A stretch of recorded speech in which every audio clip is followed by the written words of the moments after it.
کہ آپ اپنی ماں کے پیٹ میں کئی ماہ زندہ رہے، بتاؤ وہاں باورچی خانے اور پاخانے کہاں تھے؟ جو رب 5 ماہ بچے کو ماں کے پیٹ میں بغیر غذا زندہ رکھ سکتا ہے، جو رب بچے کو 5 6 7 8 9 مہینے تک بغیر غذا زندہ رکھ سکتا ہے، وہ انہیں وہاں زندہ رکھ رہا ہے۔ سوال کیا جاتا ہے کہ انسان ماں کے پیٹ میں حیض کا خون بذریعہ ناف کے چوستا رہتا ہے، وہ بھی وہاں غذا استعمال کرتا ہے۔ جواب: جانوروں کو حیض نہیں آتا، ان کے بچے ماں کے پیٹ میں کیا چوستے ہیں؟ چلو یہ تو سمجھ میں، یہ تو ہم نے مان لیا کہ جو ہے انسان جو ہے، عورتیں جو ہے نا، انہیں آ رہا ہے، مگر جانوروں کو حیض نہیں آتا، ان کے بچے ماں کے پیٹ میں کیا چوستے ہیں؟ اور مرغی کا بچہ انڈے میں کئی دن زندہ رہتا ہے، وہاں ہوا اور غذا کہاں سے پہنچتی ہے؟ بعض اولیاء اللہ نے برسوں پانی نہیں پیا اور زندہ رہے، جب روحانیت جسمانیت پر غلبہ کر جائے تو غذا کی کچھ بھی ضرورت نہیں رہتی۔ سوال کیا جاتا ہے کہ عیسیٰ علیہ السلام پھونک سے مردہ کیسے زندہ کرتے تھے؟ اس کا جواب بھی توجہ کے ساتھ بغور سماعت فرمائیں کہ جیسے خود جبرائیل علیہ السلام کی پھونک سے زندہ ہو گئے۔ جبرائیل علیہ السلام نے پھونک ماری حضرت مریم کے سینے مبارک میں، تو آپ جو ہے اس پھونک سے انہیں حمل ٹھہرا، اس سے آپ جو ہے پیدا ہوئے۔ تو جیسے خود جبرائیل علیہ السلام کی پھونک سے زندہ ہو گئے حضرت عیسیٰ علیہ السلام، ویسے ہی اپنی پھونک سے حضرت عیسیٰ علیہ السلام مردوں کو زندہ فرماتے تھے۔ سوال کیا جاتا ہے کہ موسیٰ علیہ السلام کی لاٹھی سانپ کیسے بنتی تھی؟ یہ بھی خلاف عقل ہے، عقل میں یہ بات آتی نہیں ہے۔ جواب: تمہاری عقل میں یہ بات نہیں آتی ہے تو اس کا یہ مطلب نہیں کہ یہ بات ہونا ناممکن ہے۔ ناممکن کوئی بھی معجزہ نہیں ہوتا ہے، ہاں معجزہ انسانوں کو عاجز کر دینے والا ضرور ہوتا ہے اور عقلوں کے خلاف ضرور لگتا ہے۔ جواب سن لیجئے، جو عقل کے موافق ہو وہ معجزہ نہیں، جو عقل کے موافق ہو وہ تم سمجھو معجزہ ہی نہیں کہلائے گا۔ معجزہ کا مطلب یہ ہے کہ عقل کو عاجز کر دینا۔ معجزہ کہتے بھی اسے ہیں جو عقل کو حیران کر دے، ہاں ناممکن چیز معجزہ نہیں بن سکتی، ناممکن چیز معجزہ بن ہی نہیں سکتی۔ لاٹھی کا سانپ بن جانا غیر ممکن نہیں۔ بعض دفعہ عورت کے سر کے بال سانپ بن جاتے ہیں، خراب غذا پیٹ میں سانپ بن کر نکلتی ہے، جسے جو ہے گنڈوا کہتے ہیں، اور بھی اس کا نام دیتے ہیں، کوئی کچھ کہتا ہے کوئی کچھ کہتا ہے۔ بعض عورتوں کے سانپ پیدا ہوتے ہیں جن کے مسائل فقہ کی کتب میں موجود ہیں، واقعات میں سنے گئے ہیں۔ سوال کیا جاتا ہے کہ حضرت عیسیٰ علیہ السلام نے پیدا ہوتے ہی کلام کیسے کیا؟ یہ بھی عقل میں نہیں آتا۔ جواب: پیدا ہوتے ہی بولنا یہ بھی ناممکن نہیں۔ انسان کے سوا دیگر مخلوق کے بچے پیدا ہوتے ہی بولتے ہیں، بلکہ روزی تلاش کرتے ہیں۔ بہت سے انسان پیدا ہوتے ہی بولے۔ آدم علیہ السلام، حضرت یوسف علیہ السلام کا شاہد یعنی گواہ، جریح کی گواہی دینے والا بچہ، ان سب نے بچپن ہی میں کلام کیا۔ اس زمانے میں بعض بچے پیدا ہو کر بولے ہیں، اس زمانے میں بھی بعض بچے پیدا ہو کر بولے ہیں، جو بعض دفعہ اخباروں میں شائع ہوا ہے، غرض کہ یہ معجزہ بھی خلاف عادت تو ہے، خلاف امکان نہیں، ناممکن نہیں۔ سوال کیا جاتا ہے کہ موسیٰ علیہ السلام کا عصا ان کے بعد دنیا میں رہا یا نہیں؟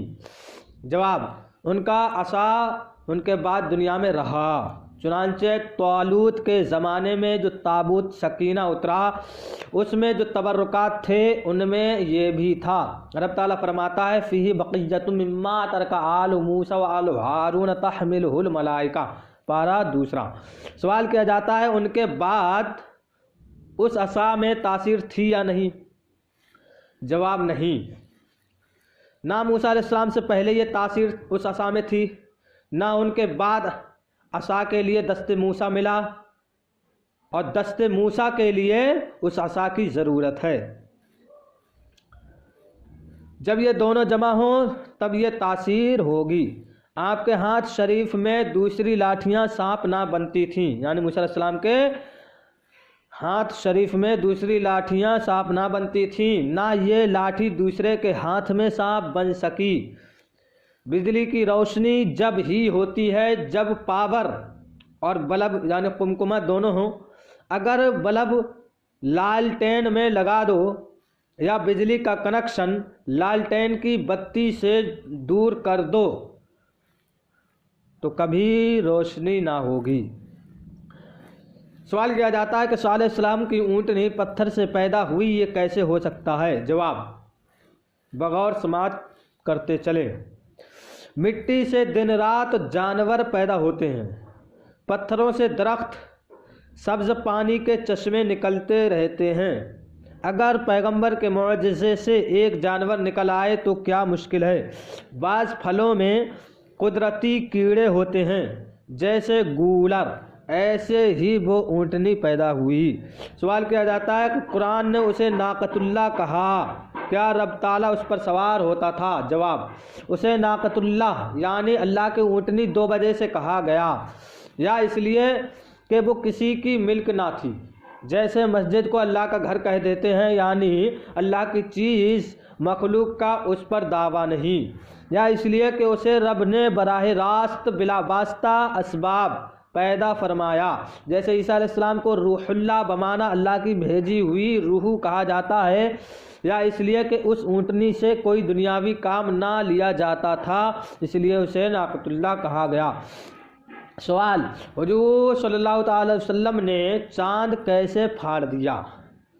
زمین سے آسمان پر اثر کیوں کر ہو گیا؟ یہ خلاف عقل ہے، یہ خلاف عقل ہے۔ ایسے ہی آفتاب کا واپس ہونا یعنی سورج کا واپس ہونا عقل میں نہیں آتا۔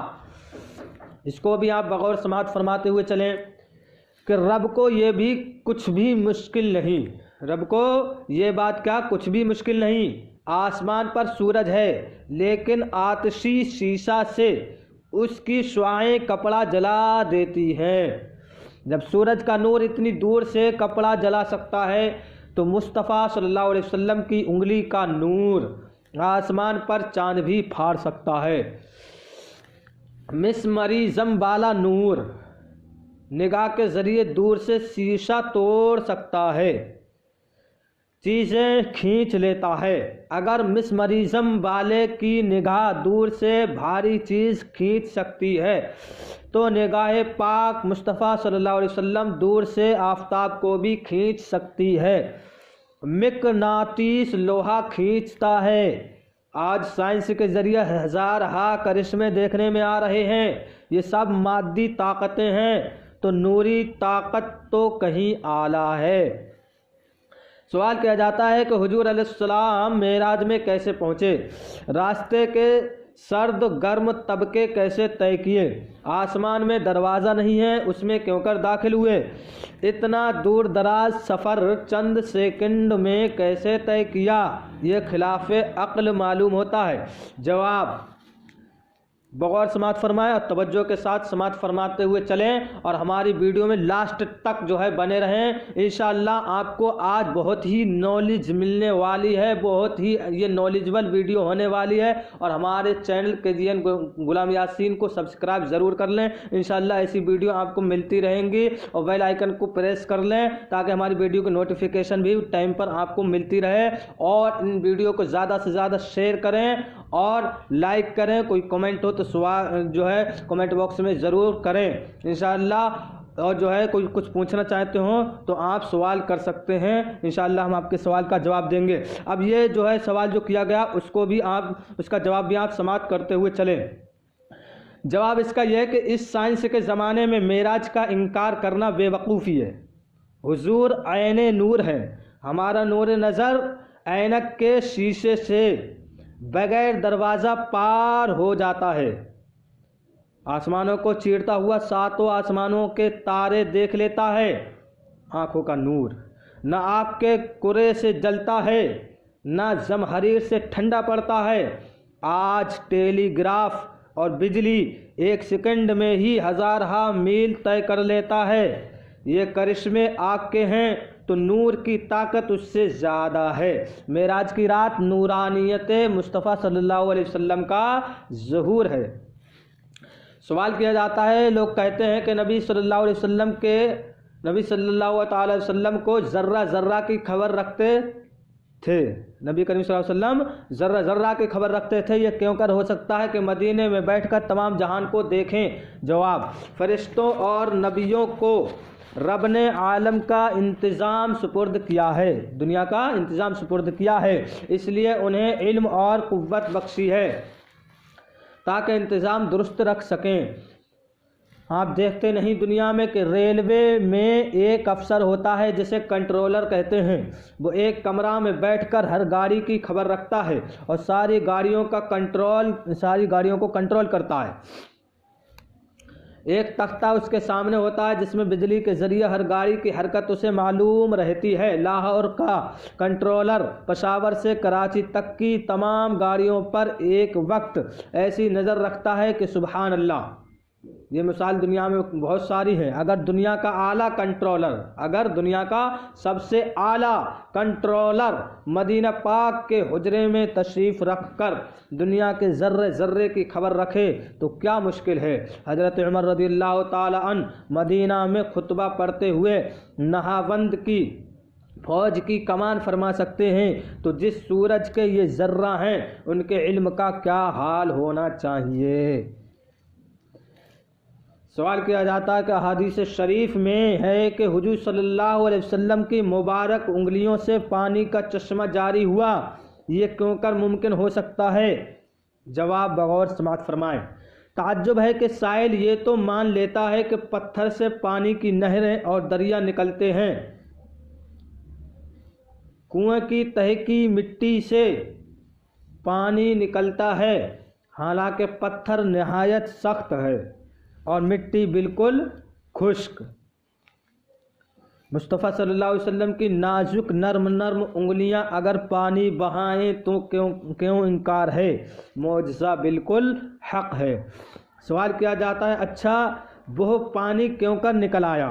کہیں سے آیا یا وہاں ہی بنا؟ جواب، یہ تو رب ہی جانے۔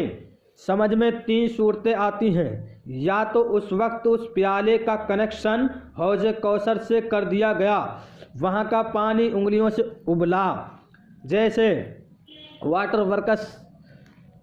واٹر لیول کا پانی ہمارے گھر میں نل سے نکلتا ہے، یا آس پاس کی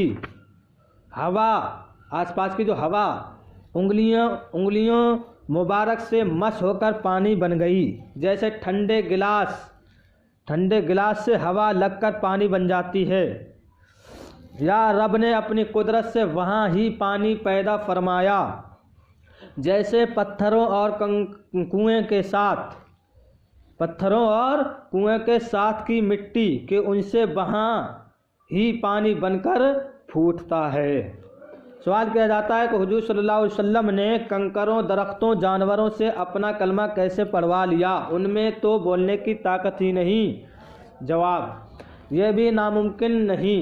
موجودہ سائنس مانتی ہے کہ درخت بولتے ہیں، قرآن بھی شاہد ہے کہ ہر چیز رب کی تسبیح کرتی ہے۔ آج لوہا تانبا بول رہا ہے، ریل سیٹی دیتی ہے، فوٹوگراف کا ریکارڈ ایک سوئی لگانے سے صاف گانے گاتا ہے۔ اگر نبوت کے حکم سے یہ چیزیں بول پڑیں تو کیا تعجب ہو سکتا ہے؟ ایک چپ لگائی، موبائل وغیرہ یہ سب بولتے ہوئے نظر آ رہے ہیں، جبکہ ان میں جان نہیں ہے، جیب نہیں ہے، مگر بول رہے ہیں۔ سوال کیا جاتا ہے، اس کلام کی کیا صورت تھی؟ آیا انہیں بلوایا گیا یا وہ بول رہے تھے لوگوں کو منوایا گیا؟ جواب، دونوں صورتیں ہوئی ہیں۔ صحابہ کرام فرماتے ہیں ہم کھانے کی تسبیح سنا کرتے تھے، وہاں تسبیح پہلے سے ہو رہی تھی، ان کے کانوں کو سنا دی گئی، ستون خانہ حضور کے فراق میں رویا۔ نبی کریم صلی اللہ علیہ وسلم کا ستون تھا تو وہ نبی کریم صلی اللہ علیہ وسلم کے فراق میں رویا، اور عرض و معروض کیا قیدی ہرنی نے حضور سے فریاد کی، اونٹوں نے حضور سے مالک کی شکایت کی۔ یہاں اس وقت یہ کلام ان سے جاری ہوا۔ یہ دونوں معجزے ہیں۔ سوال: کیا جسم پاک مصطفیٰ صلی اللہ علیہ وسلم بے سایہ تھا؟ یہ کیوں کر ہو سکتا ہے کہ جسم کا سایہ ضروری ہے؟ جواب: توجہ سے سماعت فرمائیں کہ نورانی اور لطیف جسموں کا سایہ اب بھی نہیں ہوتا، ہوا کا سایہ نہیں، کیونکہ لطیف ہے۔ ہوا کیا ہے؟ لطیف ہے۔ گیس کی روشن بتی چراغ کی لو کا سایہ نہیں، گیس کی روشن بتی چراغ کی لو کا سایہ نہیں ہے، کیونکہ یہ نورانی ہے۔